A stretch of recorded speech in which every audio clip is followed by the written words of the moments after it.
Korona je stigla i svima je kitu digla. Dok je Vučić drndao kučić, mi smo birali naš pravi, izazovni, elementarni rad u prirodi i društvu. Izvedite, ali stvarno ne znam šta sam rekao s ovom, ne? I ovo bavicima ovde. Koji pati kurac baka kad ne radi ništa?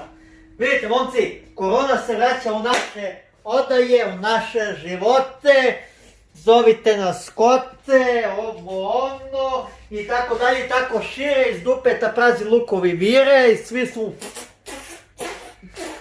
kao onaj baka, kao Fojo, ja sam u pofeu, nisam jebo, ali kad bih jebo, ja ne bih jebo. Ne kaže jebao, nego jebo.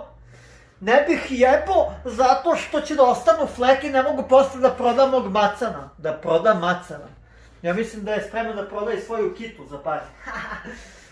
Sada, da ne bi se slušali te pedere, vi radite malo ove vežbe koje smo radili ranije zbog korone i takvih pacova kao što su oko nas. Vidite, držite ovako, drži. A ne onaj, kako se zove, ali što lomi špen ploču rukama i tako dalje.